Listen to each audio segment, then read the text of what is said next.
Hai football lover, jumpa lagi di channel Fairplay yang akan memberikan informasi mengenai berita sepak bola yang menarik dan sayang untuk dilewatkan. Kali ini kita akan bahas berita Auba sukses bungkam mulut Martinez. Arsenal sukses memetik kemenangan mutlak atas Aston Villa pada pertandingan pekan ke-9 Liga Inggris pada Sabtu 23 Oktober 2021 waktu setempat.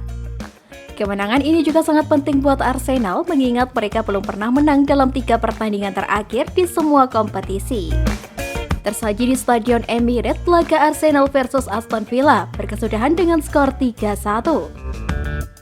Meriam London terlebih dahulu membuat keunggulan melalui Thomas Partey pada menit ke-23.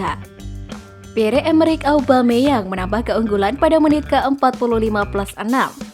Dia juga menorehkan namanya di papan skor setelah bola muntahan eksekusi penalti kembali mengarah kepada Auba usai ditepis Emiliano Martinez. Arsenal kembali memperlebar keunggulan menjadi 3-0 lewat lesakan Emil Smith-Rowe.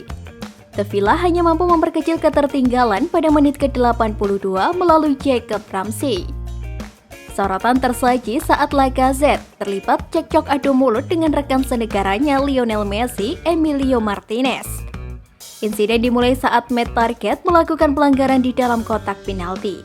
Dia juga melakukan aksi tackle menggunting yang ditujukan kepada Lacazette.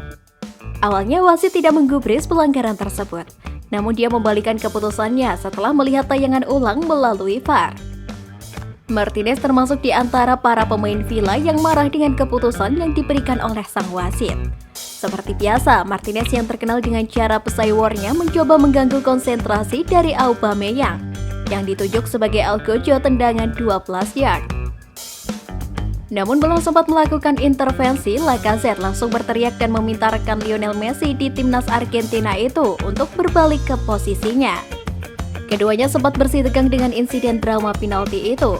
Pada akhirnya, pesaiwar yang dilakukan oleh mantan kiper Arsenal itu berhasil menggagalkan sepakan 12 pas dari Aubameyang. Namun sayang, Dewi Fortuna tidak berpihak kepada Martinez. Tepisan sepakan mantan striker dari AC Milan itu kembali mengarah kepada Aubameyang. Dengan klinis, Aubameyang tidak menyia-nyiakan peluang untuk menghujam bola ke gawang Aston Villa. Martinez selama ini terkenal bisa memberi tekanan kepada penendang penalti sehingga membuatnya gagal. Contohnya yang ia lakukan saat membuat Bruno Fernandes sepakan penaltinya melambung tinggi. Kala itu dia melakukan mind games dengan menantang Cristiano Ronaldo untuk menendang, tetapi Bruno Fernandes akhirnya yang menjadi eksekutor. Ada pula saat Emi Martinez mengompori Yerry Mina kalau bertanding membela timnas Argentina. Berkat mind games yang dilakukannya, tendangan Yerry Mina berhasil diselamatkan. Kiper yang juga dikenal sebagai jagoannya Lionel Messi di timnas Argentina ini mendapatkan cemoohan dari fans Arsenal. Dikutip bolasport.com dari Mirror, sekelompok pendukung Arsenal terdengar mengumandangkan chant bernada ejekan kepada Martinez. Mereka membandingkan Martinez dengan kiper cadangan Arsenal, Aaron Ramsdale. Aaron Ramsdale, dia lebih baik darimu, bunyi chant itu. Secara garis besar pertandingan, Aston Villa mampu mengimbangi permainan cepat dari The Gunners.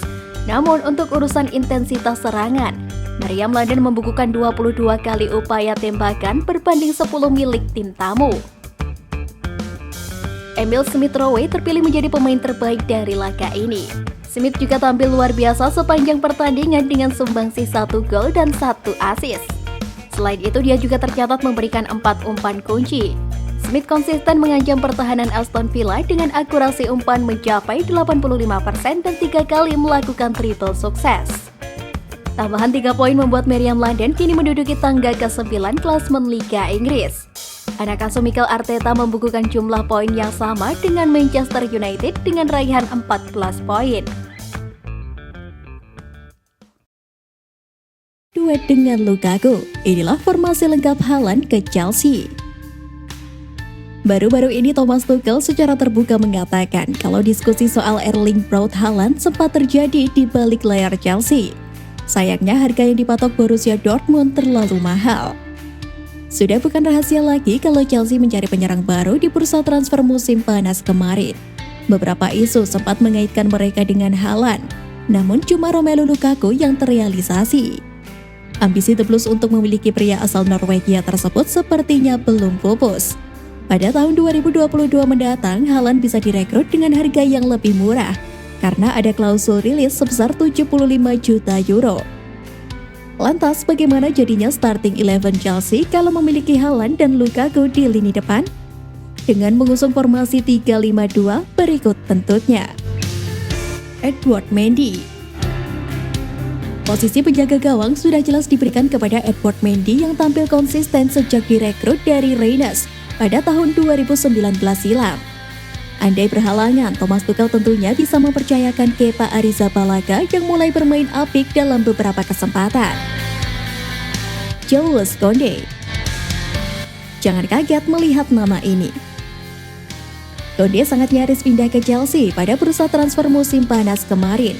Andai Sevilla tidak bersikap jual mahal, dia sangat mungkin berlabuh di Stamford Bridge pada musim depan. Antonio Rudiger. Thiago Silva perlahan dimakan oleh umur, sehingga peran bek veteran bisa berpindah ke Antonio Rudiger. Pemain berdarah Jerman tersebut sangat cocok untuk menjadi pemimpin di lini belakang Chelsea. Andreas Christensen.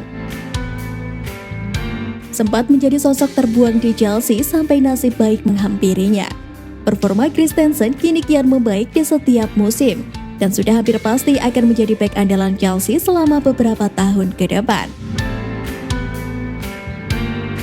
Reece James. Sisi kanan Chelsea sudah aman dengan kehadiran Reece James dan Cesar Azpilicueta. Mengingat nama terakhir sudah mencapai kepala 3 dari segi usia, maka posisi sayap kanan bisa jadi milik Reece James seutuhnya. Mason Mount. Mount kerap digunakan sebagai gelandang serang dalam formasi 4-3-2-1 yang diterapkan oleh Tuchel. Namun bukan berarti dirinya tidak mampu bermain dalam posisi yang lebih dalam. Berpindah posisi seperti ini harusnya tidak menjadi masalah besar untuk Mount. N'Golo Kante.